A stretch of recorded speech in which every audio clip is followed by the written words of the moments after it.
You don't want to become a testoholic during the college admissions process. That is the topic we're going to talk about today. My name is Craig Meister. I'm a college admissions coach and expert. You can learn more about me and learn how to work with me one-on-one throughout the entire college admissions process at my website, collegemeister.com.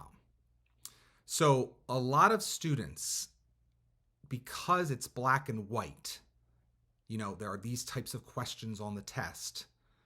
They get really sucked into the idea that they're going to conquer the test. The next time they're going to do better. They're going to practice more.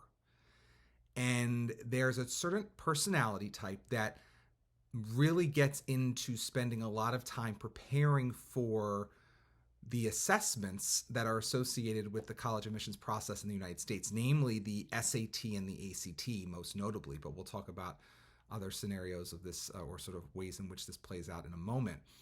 And so the student takes his or her first, and I find it's actually more guys, but it happens with girls too. But the student takes his, let's say, first SAT or ACT in early junior year. He gets a respectable score of, let's say, 1370, 1380, 1390, but he really wants a 1450. So he's going to batten down the hatches and sign up for the next test date. And then he gets a 1430 on the next one. Oh, he's going to really spend a lot of time now between the second and now his third test to get that 1450. Or now maybe he really wants a 1470. And so a lot of time gets taken away by the student focusing on getting a higher score on this SAT, the standardized test. This is what I would call a situation in where we have an unhealthy relationship with testing. Therefore, I would call the student a testoholic.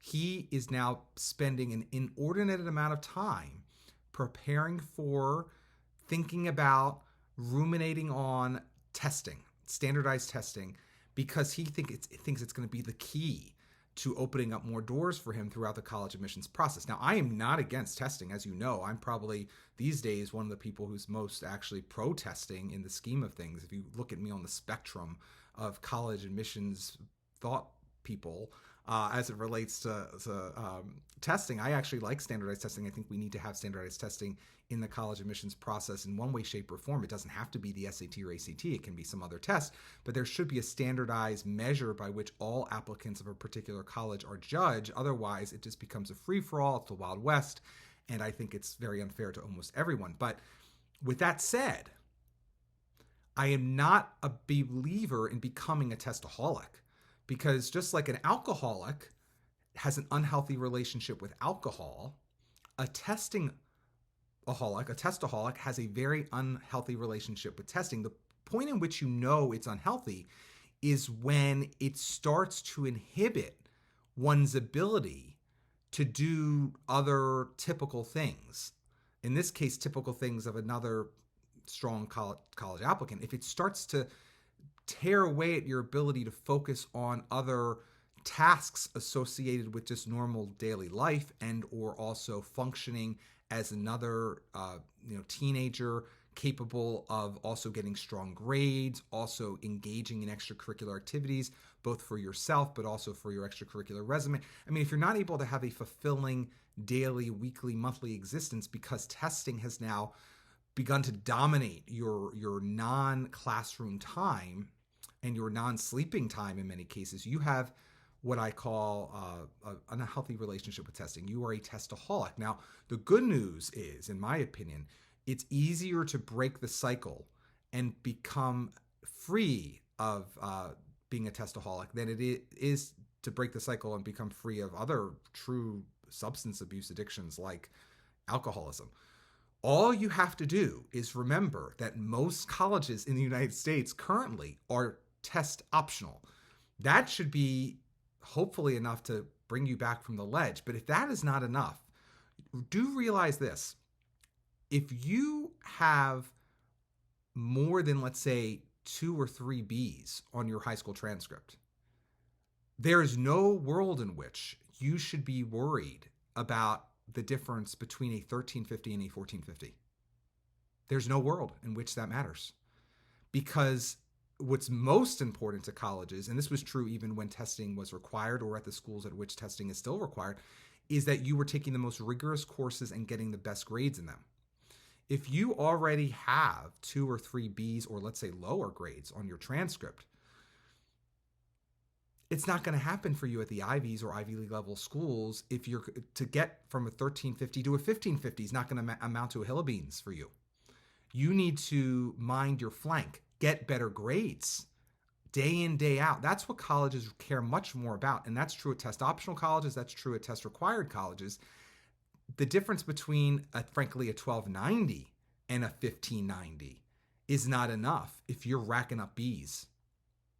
Okay, so that's a situation in which if you're so focused on the testing, but your transcript is blemished by imperfection. And again, B is good, but it's not perfect. B is good, but it's not awesome. B is good, but it's not great.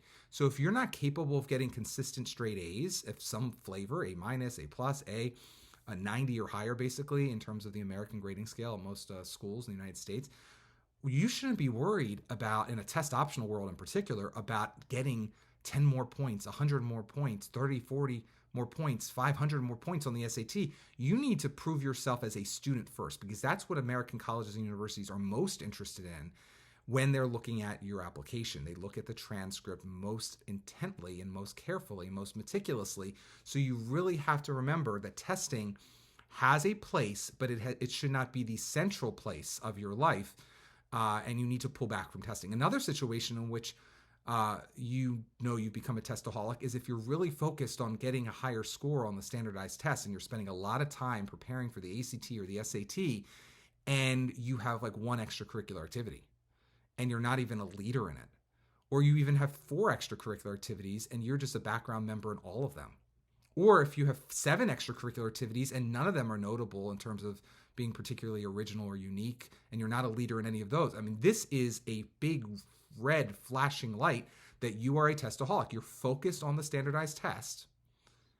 And many colleges and universities are going to be looking at you as both a student and then as a person before they're going to be looking at you as a test taker these days. So you have not developed enough experience outside the classroom. You have not engaged in enough experiential learning, which is demonstrative of how you've pursued extracurricular activities, to warrant your time devoted to preparing for the SAT or ACT.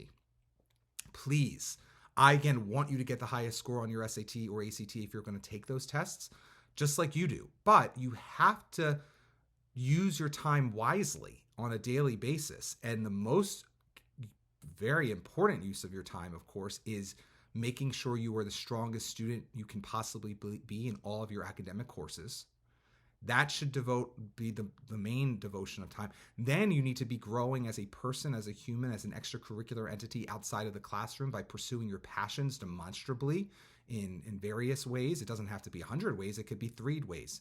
But you do need to be growing as a person, so you can be sharing more on your extracurricular resume at the end of the college application process, as you otherwise would be able to if you were not engaging in anything other than study, eat, go to the bathroom, sleep, study, eat, you can't just do that if you want to get into Ivy League schools. You have to be able to be someone who can chew and walk at the same time and get involved in causes, activities, commitments that excite you and that you're able to thrive in and grow in and pursue in such a way that will really excite admissions officers. So again, you really, really have to be careful about becoming a testoholic. A lot of very high achieving students become testoholics. They do not understand rationally the way in which this is broken down. They become addicted to testing. And so I really want you to test. I want you to maybe test a few times. I want you to study for the test. I want you to maybe even engage in a course or with a one-on-one tutor. But it cannot begin to dominate your time where you're not able to do the most important foundational elements of the college admissions process to the most selective colleges and universities in the United States. All of the Ivies, as of this filming, this could absolutely change, but all of the Ivies today are test optional.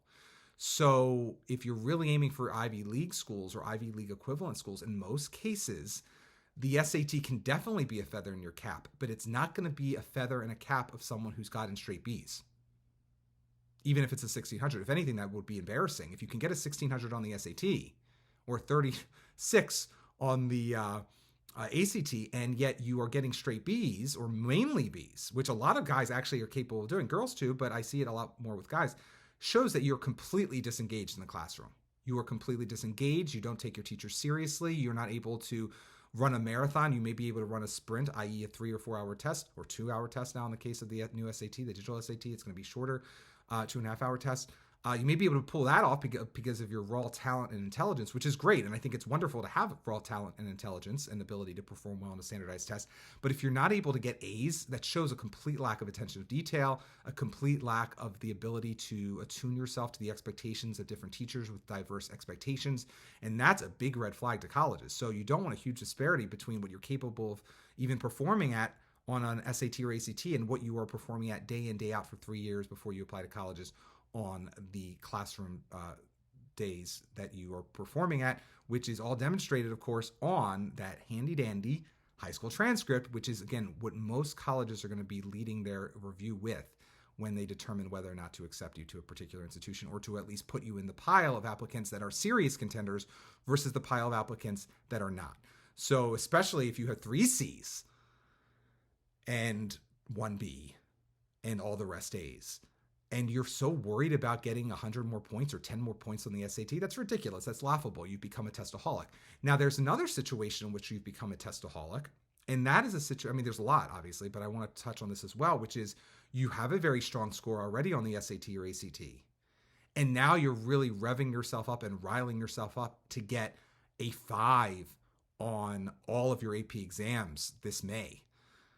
Again, that is a testoholic situation completely, because in most cases at most selective American colleges and universities, they don't even look or have any expectation of requiring AP test scores at all. That is used for the placement purpose, not for the admissions purpose. So as a result, for you to get riled up and worried about doing well on the AP exams you're taking in May for the 3 or 5 AP classes you're taking this school year, that is a complete waste of time. Again, try your best on it. But for you to get worried about it, study late into the night, and allow that time to not be used on extracurricular activities or doing your best in terms of earning the grades in the class, or maybe even looking at the SAT or ACT prep, at the bottom of the list would be AP exam score prep.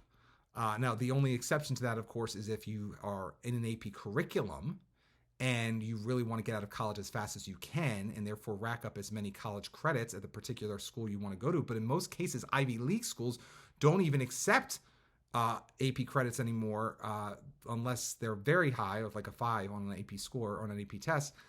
They don't pass you out of as many classes as they did 10, 15, 20 years ago. They want you there paying your tuition for 4 years. They do not want you graduating early.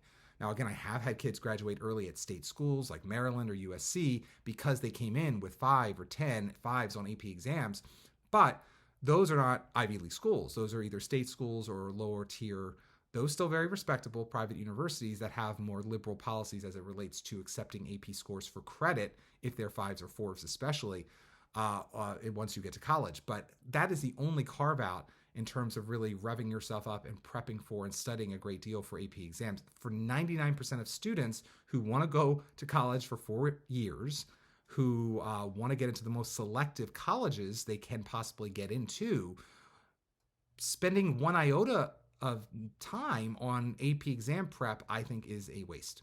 Now, the only other potential exception would be if your school blackmails you into taking those tests because they say a certain percentage of your actual final grade in your AP course will be based off how you do on the AP exam. That's harder to pull off because AP scores usually do not come out until after most school years are over and the record books have to be closed. But occasionally, I guess that could happen. So if they're really blackmailing you to sitting for that exam and doing well on it because your grade in the course is going to be impacted, then in that potential scenario, that's a nightmare scenario, by the way, you can prepare for the AP exam quite a bit, and you have an actual rationalization to be spending a lot of time preparing. Otherwise, most schools, which I also don't agree with, simply tell you that to pass out of your exam, or maybe you'll get extra credit if you actually sit for the AP exam at all. Well, you can show up and sit for it, of course, sit for it, show up for it, take it. But I don't even like how schools make you do that. But okay, do that, but don't worry about what score you get. Now, in terms of IB exams, again, I can see students becoming testoholics there if their school sends the IB predictions to colleges with their transcripts in the beginning of the fall of the senior year, and you feel like you have to earn what you've been predicted as earning by the end, because especially with UK and Canadian schools, they are often more apt to pool an offer of acceptance in the event you do not meet your IBDP predictions. Now, American colleges don't pool nearly as much because of two factors. Number one, most American high schools that offer the full IBDP, they do not even report predictions. They do not share predictions. They just send old-fashioned American grades. And so if your school, especially if your school only sends old-fashioned American grades with your high school transcript or on your high school transcript, and they do not send anything in the way of IBDP predictions, then there's definitely nothing to worry about in terms of your IB exam scores. As it relates to schools that do send IB predictions, I would not become a testoholic for these things. I would still just try your best, but usually I'm hoping your teachers have your best interest in mind and they're predicting you relatively accurately based off of your performance over the first year and a couple months of high school by the time that stuff is sent to colleges in the early part of your senior year. So in that particular scenario, again, just continue performing at the level you've been performing up to this point, and most times you will still get in the range close enough to your IBDP predictions where a college in the United States will not pull it. You would really have to be predicted for, let's say, like a 43 on the IB and then get a 33 for a college. It had to be a very dramatic disparity between what you score on those tests and what you actually end up and what you got predicted for a college to really pull. Now, I've seen it a smaller spectrum before. I have seen it pulled if you've been predicted for a 42 and then you get a 37. I've seen that happen. But again, even that's pretty hard to do. That means a lot of teachers would have had to mess up your predictions. And so that would be quite a shame for you. But even in that, again, so in this scenario too, do not become a testoholic. As it relates to Ivy League schools, testing is important. If you can get a great test score, by all means do it. But the amount of energy and time wasted for preparing to get or trying to get 1 more point on the ACT, 2 more points on the ACT, 30 more points on the SAT, 70 more points on the SAT is completely not worth it relative to having an original extracurricular activity on your resume or pursuing your passion in a way that 9 kids out of 10 kids don't. Or frankly, learning how to be a better student day in, day out and getting straight A's, running the table wire to wire in high school with straight A's in the most rigorous courses that your high school offers. That is a much better use of your time on a day in, day out basis than getting a high test score these days on a standardized test like the SAT, ACT, and especially the AP exams and the IB exams, especially because those IB exams for senior year do not come out until July after your senior year. Most cases you've already deposited. And again, you probably have to work pretty hard in most cases if you're an IBDP student to really shoot too much lower than your IB predictions, unless there's a lot of corruption at your school, which again, hopefully does not happen. Your parents pressured the school to report 45 and you actually are not capable of getting even a 31 on your IP.